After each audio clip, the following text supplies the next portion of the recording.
Hi everyone, this is Jessica Alba. Welcome back to my YouTube channel. Now I have a very special guest.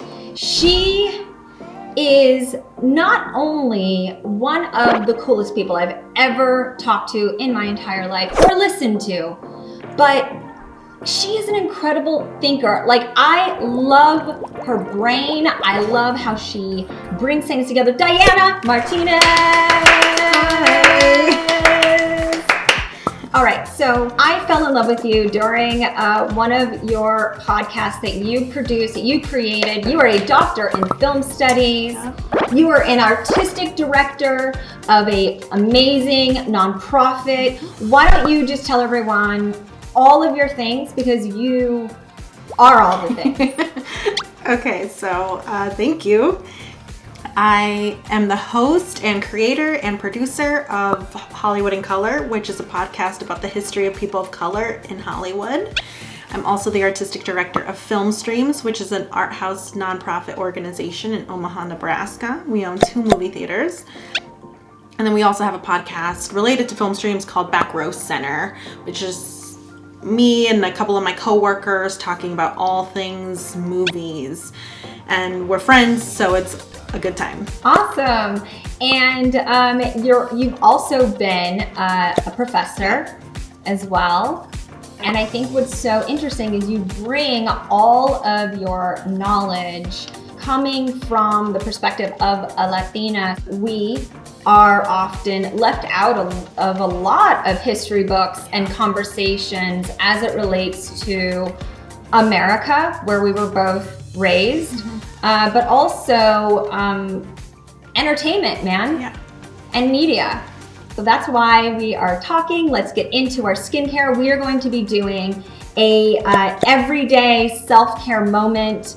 It is the winter. People have dry and sensitive skin. So we are gonna jump into an amazing, quick, you could do it quickly. Ours is gonna be a little slower because we're gonna be having some conversations. You know, I do like to get honest with people during a skincare moment, and also show you guys how you can incorporate double masking and doing a little bit more to get you ready for your day, because what 2020 taught us was that self-care matters and mental health matters. That's how we're all going to get through it.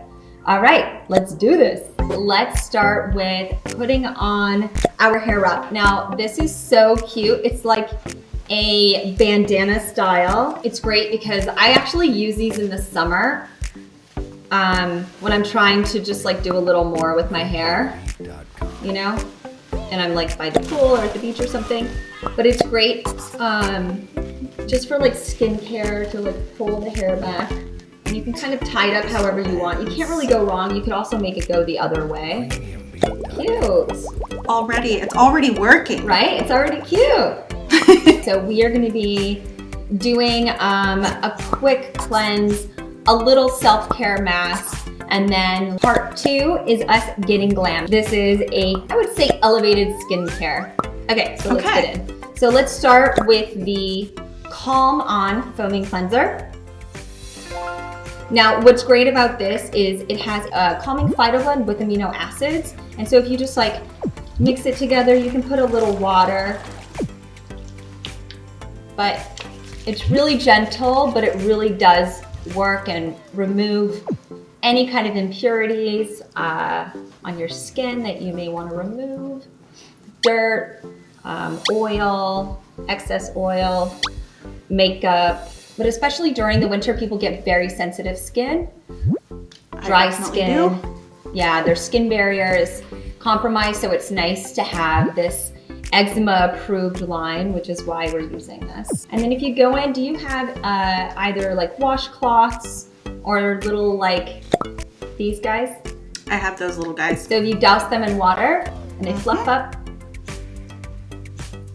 magic. That's amazing. Isn't that so satisfying? That's so cool. And so you can just go in, and it does also a nice exfoliation. Not a harsh one, but just like a nice easy one. What I really like about that cleanser is it doesn't smell. We don't put any kind of synthetic fragrance Everything really is made with the best ingredients, and the reason why is because a lot of times these companies hide a lot of nasty ingredients inside of their fragrance package, and that is often why people break out, get rosacea, and have reactions, and they don't even know. They just think, oh, this is my skin, and they accept it. But actually, a lot of times it's your skin reacting to the products. Yeah. So next, let's go in with a double mask moment. We're gonna use the 3-in-1 Detox Mask. Now, what's great is this is made with activated charcoal, manuka honey, bentonite, and it helps detoxify and minimize the look of pores, removes impurities, and then it also conditions with manuka honey and shea butter, which is very different from other detox charcoal masks out there in the marketplace. I didn't want one that made my face at the end feel cracked and too dried out and too much like the desert. So you do have some nice nourishing ingredients in this one as well. So just where you break out is where you want to put this. Don't put it everywhere. So for me, where I get my sort of blackheads and a lot of congestion is around my nose. How thick should I be making this? As thick as you want. Okay. So you can go for it. That's what I need to know. Now that we have the mask where we want to pull out impurities, I'm going to go in with the Prime and Perfect mask. So that's this one. So I wake up and I put this on my face every single morning. It smells so good. It's packed with antioxidants. Ooh, that does smell amazing. Shea butter, vitamin E, superfruits. And I feel like when I take it off, my face just looks more awake, and it forces me to do a little self-care moment every single day. Just to kind of reset myself and like kind of just get ready to take on the day. I've been trying to figure out what a morning routine would be for me. I feel like I get in the mode where I like just wake up and immediately like open my laptop and start checking work email before I'm even fully awake. Yeah, so like right when you wake up, throw this on your face. Go get your tea ready while it's sitting on your face. You can let it sit for 5 minutes up to, 20 minutes. And so it's just like a nice way to kind of get your face ready and more importantly, create more of a routine for yourself that isn't just work mode. Because I feel the same way. I go right into work mode, mom mode, and then you're like, what just happened to my day? And I had no moments to just like reflect. So let's go in with the Magic Beauty Balm, and then we get into our fun combo. And I'm just gonna put this on my eyelids, and I like to put it kind of around my eyes. You do get a tightening effect from this mask. So for me, around my eyes, I'd rather have that moisture. Yeah. This is coconut oil, shea butter, jojoba. It's a really nice neutral balm. All right, so Love it. let's get into chatting. Just so everybody knows, I basically stalked you. We had a very lengthy conversation. I just feel like we need to be friends. You are a deep and analytical thinker, but you're also a good time. You are an incredible storyteller. And if people don't know, now you know, please listen to Diana's podcast, Hollywood in Color. That is one of your podcasts. I know you have others. Okay, so you're from the IE. I am. This is also where my family is from, San Bernardino, where San Bernardino, Riverside, and LA all sort of like come together, all those counties. It's this, weird middle class suburbs with an edge, I guess. That's what it is. And we had menudo on the weekend. We always had carnitas on the stove. I didn't know that wasn't like normal. Everyone has that in their life, American thing. Yeah. Until I was told that's not how people live. Yeah. And I was like, oh, okay. Well, I was really lucky growing up because I think like what you were talking about, like, you know, this issue of like representation. Like I grew up with so many people who looked like me, who looked different than me, and with honestly like a lot of white people who understood Latino culture, and it was part of their culture too. So it was like really interesting for me moving from there to a place like Oregon where I got my doctorate, and then now living in Nebraska where I work, just kind of moving away from some of these spaces where like I feel different sometimes in a way that I never have before. And do you think that that is why when you wanted to, after you got your doctorate and when you were studying, you know, storytelling really, and the connection to identity really became your, was that your thesis? Is that sort of like, is that where you went? I had students who would come up to me and tell me, I took your class because of your last name. Because there weren't a lot of professors or instructors who were of color, and there weren't a lot of kids of color on campus. And that's when I felt that duty, but it wasn't because of other scholars' expectations of me. It felt because I needed to be responsible to these students who were expecting something out of me. And I started just like looking at the curriculum that I was teaching. And I was like, you know, I'm a person of color and I'm teaching this history of film and this history of Hollywood. But I don't see myself in this, either in what I'm teaching or in the stuff that I'm studying. And I needed to fill that void because I was on my way to getting a PhD, and none of the textbooks I had read had told me that history. So it wasn't a matter of education. It was a matter of like, this information isn't available in a mainstream way for people. Right.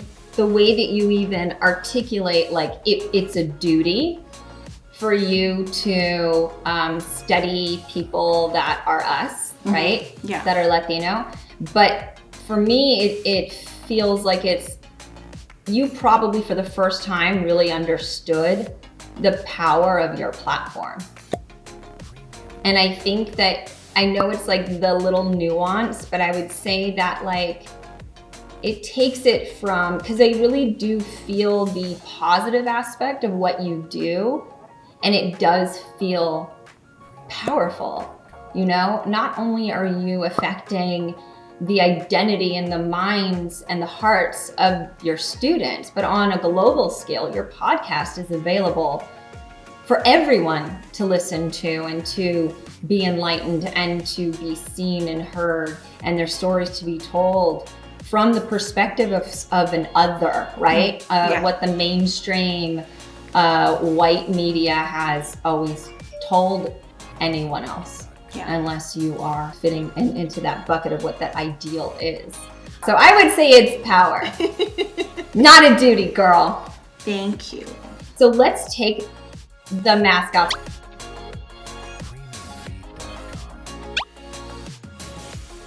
Let's put on the Calm and Perfect. This does like a nice resurfacing.